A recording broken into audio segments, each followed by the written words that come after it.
Good evening all of you.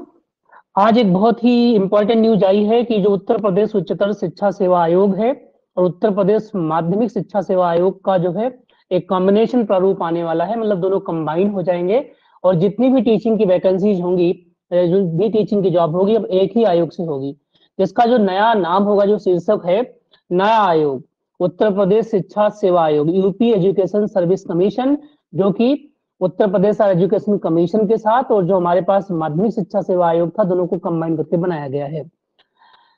या तो इसका नाम हो जाएगा यूपी एजुकेशन सर्विसेज कमीशन, अथवा इसको हम कहेंगे उत्तर प्रदेश राज्य शिक्षा सेवा आयोग, UP state education service commission. इसमें क्या क्या सर्विसेज होंगी, इस आयोग के द्वारा चयनित की जाने वाली सेवाएं जो होंगी, जो भी प्रांतीय शिक्षा सेवाएं कहलाएंगी, जो भी इसके द्वारा चयनित होने वाली होंगी, जिसमें मुख्यतः 3 श्रेणियां होंगी। जो का वर्गीय सेवाएं होंगी, जो A क्लास की सेवाएं होंगी, उसमें उच्च शिक्षा में सहायक आचार्य, मतलब हायर एजुकेशन में जो असिस्टेंट प्रोफेसर बनेंगे, और महाविद्यालयों के प्राचार्यों के चयन, जो हमारे पास एडेड डिग्री कॉलेजेस होते हैं, उनके जो प्राचार्य का चयन होगा, या जो डिग्री कॉलेज है उनके जो प्राचार्य का चयन होगा, ठीक है, प्राचार्य का चयन भी का वर्गीय सेवाओं के अंतर्गत होगा। और जो खा वर्गीय मतलब जो B क्लास होगा, उसमें जो माध्यमिक शिक्षा सेवा में जो माध्यमिक शिक्षा या माध्यमिक स्कूल है जो हमारे पास, उसमें प्रधानाचार्य का जो चयन होगा और जो प्रवक्ता का चयन होगा, इसको लेक्चरार कहते हैं। और LT ग्रेड की जो टीचर्स की नियुक्ति होगी, वो सब खा वर्गीय में आएगी, मतलब कि B क्लास में आएगी। और साथ में जो गा वर्गीय सेवाएं होंगी, गा वर्गीय सेवाएं में माध्यमिक शिक्षा में सहायक अध्यापकों की नियुक्ति संबंधी सेवाएं समाहित होंगी। तो जो गा वर्गीय होगी, उसमें मतलब गा मतलब C ग्रुप, उसमें माध्यमिक शिक्षा में सहायक अध्यापकों की नियुक्ति संबंधी सेवाएं समाहित होंगी। और जो चैप्टर हमारा इसका सेकंड है, उसमें कहा गया है कि जो प्रांतीय शिक्षा सेवा आयोग एवं आयोग के जो घटक होंगे, आयोग से तात्पर्य है कि इसमें अध्यक्ष और 14 सदस्यों से है जो आयोग के घटक है। तो आयोग के जो कंपोनेंट है, उसमें एक तो हेड है उसका, एक अध्यक्ष है उसका, और 14 क्या है उसके मेंबर है। ये क्वेश्चन भी पूछा जा सकता है आपके आने वाले यूपी के जितने भी एग्जाम होंगे उसमें। अध्यक्ष कौन होगा, आयोग का एक अध्यक्ष होगा, और अध्यक्ष की अपनी कुछ क्वालिफिकेशन होगी, अध्यक्ष की जो अर्हता होगी, उसको हम लोग देख लेते हैं कि हमारे अध्यक्ष की अर्हता क्या क्या है ना। तो अध्यक्ष की जो अर्हता है, उसको अगर हम यहाँ से ध्यान से देखें, तो अध्यक्ष की जो अर्हता है, ये देखिए आप, अध्यक्ष की अर्हता उच्चतर शिक्षा सेवा आयोग 1980 में अध्यक्ष पद हेतु दी गई अर्हता मान्य होगी। तो 1980 में अध्यक्ष पद के लिए जो भी अर्हता थी, वही अर्हता यहाँ पर भी मान्य होगी। और उसके लिए जो उसकी आयु होगी, इसकी उसकी जो आयु होगी अध्यक्ष पद हेतु, वर्तमान में उच्चतर शिक्षा सेवा आयोग के अध्यक्ष की आयु संबंधी अर्हता मान्य होगी, जो अभी अधिकतम 65 ईयर होगी। इसमें जो योग्यता है, वो भी 1980 के तहत दी गई योग्यता के अनुसार मान्य होगी, है ना। इसमें भी जो योग्यता हमारी है, उसी के हिसाब से ही मान्य होगी। अब देखते हैं अगले पेज में क्या है हमारे पास काम की बातें। चलिए, तो जो सदस्य हमारे पास आयोग में 14 सदस्य होंगे, जिनमें 2 कोटि के, मतलब 2 तरीके के, 2 प्रकार के होंगे सदस्य, क्रमशः 8 एवं 6। जो 8 सदस्य होंगे और 6 सदस्य होंगे, जिनमें क्रम संख्या 1 से जो 8 तक के सदस्यों की अर्हता का जो मानक होगा, मतलब 1 से 8 तक वाले जो होंगे, उनका जो स्टैंडर्ड होगा, उच्चतर शिक्षा सेवा आयोग अधिनियम 1980 के तहत निर्धारित योग्यता से होगा। और इनकी आयु जो होगी, इनका जो एज होगा, कार्यकाल एवं भत्तों का जो निर्धारण होगा, वो राज्य सरकार द्वारा अथवा उपरोक्त अधिनियम के तहत निर्धारित किया जाएगा। क्रम संख्या 9 से लेके 14 तक, मतलब 1 से 8 तो हायर एजुकेशन के लिए हो गए हमारे। उसके बाद देखते हैं जो क्रम संख्या 9 से 14 तक के सदस्य की अर्हता होगी और उनकी जो योग्यता होगी, वो उनके अनुरूप होगी जो माध्यमिक शिक्षा सेवा चयन आयोग में निर्धारित अध्यक्ष या सदस्य की योग्यता होगी। अब इसमें हम एक इंपॉर्टेंट बात देखते हैं, नोट करते हैं। ये जो इंपॉर्टेंट बात हो क्या है, वो ये है कि जो 1 से 8 तक के सदस्य हैं उच्च शिक्षा में, वो साक्षात्कार लेने हेतु अहर होंगे। 1 से 8 तक के जो सदस्य होंगे, वो उच्च शिक्षा में इंटरव्यू लेंगे। और जो 9 से 14 तक के जो सदस्य होंगे, जिनका नंबर 9 से लेकर 14 तक होगा, वो माध्यमिक शिक्षा मतलब जो PGT में होंगे, और जो हमारे इंटर कॉलेजेस होते हैं, उनके जो प्राचार्य या टीचर्स के इंटरव्यूज के लिए वो अहर होंगे, मतलब कि एलिजिबल होंगे, योग्य होंगे। यहाँ यह भी स्पष्ट करना है कि क्रम संख्या 1 से 8 तक के सदस्य माध्यमिक शिक्षा में साक्षात्कार करने हेतु भी अहर होंगे। मतलब जो 1 से 8 वाले हो, हायर एजुकेशन में भी इंटरव्यू ले सकते हैं और माध्यमिक शिक्षा में भी ले सकते हैं। लेकिन जो 9 से 14 वाले हैं, वो केवल अपने ही वर्ग मतलब कि माध्यमिक शिक्षा वाले में ही इंटरव्यू ले सकते हैं, सबसे इंपॉर्टेंट बात है। मतलब 1 से 8 वालों के पास ज्यादा अपॉर्चुनिटीज है, ज्यादा उसके पास एक्सपेंशन है कार्य व्यवहार का। वेतन भत्ते आवास इत्यादि की सुविधाएं सभी सदस्यों को समान रूप से प्राप्त होंगी, बहुत इंपॉर्टेंट है। मतलब वो चाहे 1 से 8 वाले हो, चाहे 9 से 14 वाले हो, सबको वेतन भत्ते आवास इत्यादि की सुविधाएं सभी सदस्यों को समान रूप से ही मिलने वाली है। अब देखते हैं कि आयोग का निर्णय क्या है। तो आयोग में निर्णय सदस्यों के बहुमत के आधार पर लिया जाएगा। मतलब आयोग का कोई डिसीजन अगर लेना है तो वो जो 14 सदस्य बनते हैं उनका बहुमत, जिनमें जिनके पास भी 8 सदस्य हो जाएंगे, वो जिस पर्टिकुलर फेवर में 8 लोग होंगे वही मान्य होगा, वही डिसीजन लिया जाएगा। और बराबरी रहने पर जो अध्यक्ष होगा उसको मताधिकार का अधिकार होगा। मतलब अगर 7-7 हो गए किसी दो पर्टिकुलर डिसीजन के लिए, तो जिसके फेवर में अध्यक्ष जाएगा वही डिसीजन माना जाएगा। प्रत्येक सदस्य को आपत्ति की स्थिति में स्वयं और शिव की मदद का अधिकार होगा, है ना, परंतु बहुमत की स्थिति में निर्णय लेने का अधिकार बना रहेगा।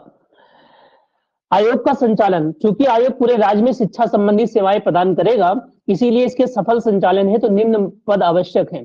कौन कौन से पद आवश्यक है, ध्यान से देखिएगा। सफल संचालन के लिए पहला पद सचिव का होना चाहिए। इस पद के लिए पूर्णकालिक सरकारी वेतन आहरित अधिकारी योग्य होंगे। पूर्णकालिक सरकारी वेतन आहरित, जिसको सरकारी वेतन मिल रही है वही बनेंगे सचिव। जो संयुक्त सचिव स्तर से नीचे के नहीं होंगे, एक तरीके से आईएएस अफसर होंगे। इनकी सेवा शर्तें राज्य सरकार की सेवा श्रेणी प्रथम की सेवा शर्तें अथवा केंद्र सरकार द्वारा निर्धारित प्रथम श्रेणी अधिकारी की सेवा शर्तों के तहत निर्धारित होगी। नोट, एक इंपॉर्टेंट नोट, कार्य के उचित संचालन हेतु उप सचिव एवं सहायक सचिव रखे जाएंगे और जिनकी संख्या अधिकतम 5 होगी। मतलब एक सचिव के अंडर उप सचिव भी होंगे और सहायक सचिव होंगे, उनकी मैक्सिमम नंबर 5 तक हो सकती है। और इनकी योग्यता का निर्धारण भी राज्य सरकार के पूर्णकालिक सरकारी सेवा श्रेणी प्रथम के अधिकारियों के समतुल्य होगी। इसके अतिरिक्त शिक्षा संवर्ग के प्रादेशिक अधिकारी, महाविद्यालयों के प्राचार्य आचार्य एवं महाविद्यालयों के उपाचार्य भी अहर होंगे।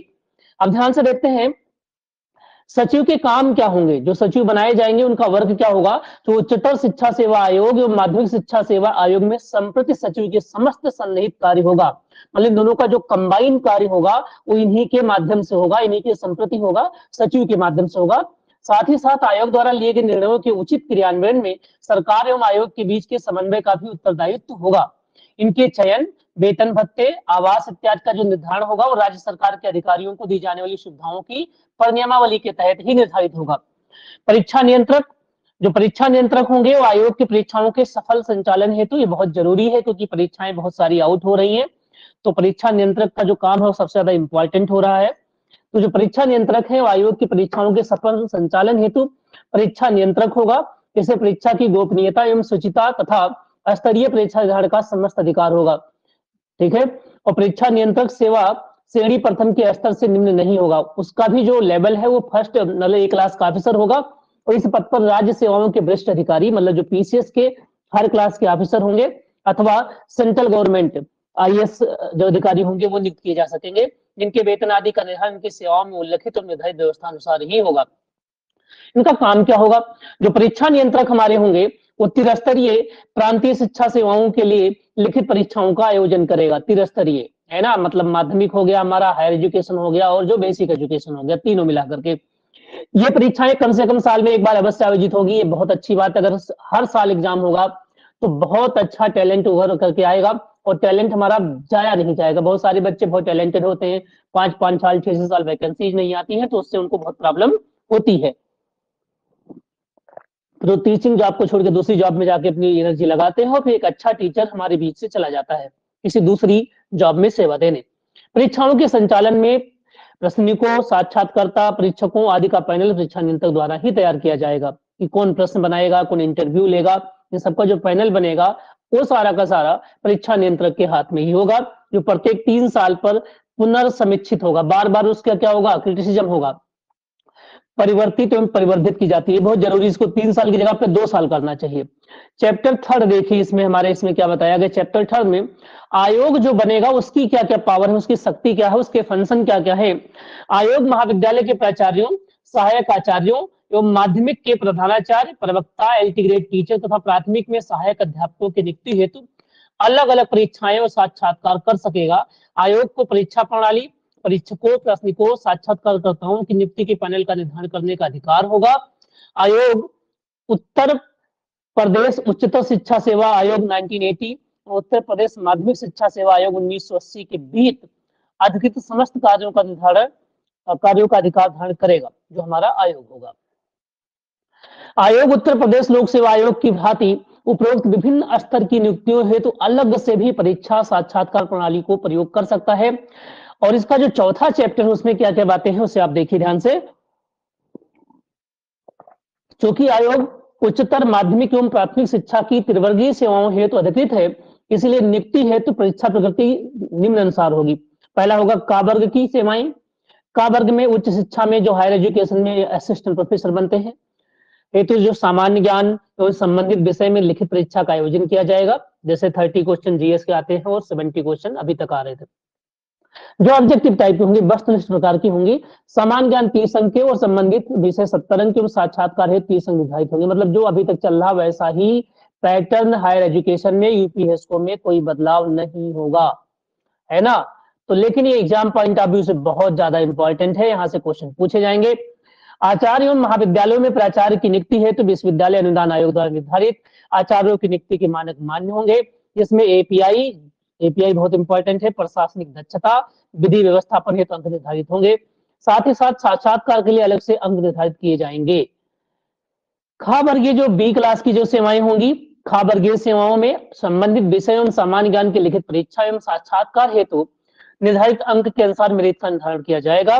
और यही अभ्यर्थी यदि प्रशिक्षित स्नातक अथवा राज्य सरकार द्वारा अन्य एलटी ग्रेड की योग्यता धारण करते हैं तो वो उस पद के लिए भी इसी लिखित परीक्षा से अहर होंगे। साथ ही साथ सामाजिक विज्ञान एवं विज्ञान के 2 विषयों के आधार पर एलटी ग्रेड को अलग परीक्षाएं भी आयोजित की जा सकेंगी। मेरिट का जो निर्धारण होगा, जो मेरिट बनेगी उसमें लिखित परीक्षा एवं साक्षात्कार के अंकों का साथ होगा, मतलब कंबाइंड फॉर्म में लिखा जाएगा। उसके बाद ग वर्गीय सेवाएं जो होंगी, जो सी क्लास की सेवाएं होंगी, ग वर्गीय सेवाएं, उसमें प्राथमिक शिक्षा में सहायक प्राध्यापकों की भर्ती है तो साक्षात्कार नहीं होगा। मतलब कि जो प्राइमरी में होगा वहां पे इंटरव्यू नहीं होगा, वैसे इंटरव्यू हर जगह से हटा देना चाहिए। इस परीक्षा में अभ्यर्थी की भाषा ज्ञान होगा, लैंग्वेज, शिक्षक अभिरुचि जो टीचिंग एप्टीट्यूड होता है, सामान्य अध्ययन जीएस पर आधारित जो है रिटन एग्जाम होगा। और केंद्र सरकार अथवा राज्य सरकार द्वारा जो एग्जाम ले जाते हैं टीईटी और सीटीईटी के प्राप्त अंकों के 1/4 अंक, मतलब जो सीटीईटी में जो अंक मिल रहा है और जो सीटीईटी में अंक मिल रहा है, ठीक बात है, इन दोनों का बाई 4 कर दीजिए, इन दोनों का बाई 4 कर दीजिए, ठीक है। तथा अभ्यर्थी के मेरिट का अंक भी निर्धारित कर चयन किया जाएगा। ये चीजें हैं इसमें, ठीक है। Thank you so much. ये हमें लगा है कि आपके लिए बहुत यूजफुल होगा ये चीजें, और जरूर आप लोग इसे देखिएगा। चैनल को लाइक भी कर दीजिएगा, सब्सक्राइब भी कर दीजिएगा। Thank you so much. Thank you all of you.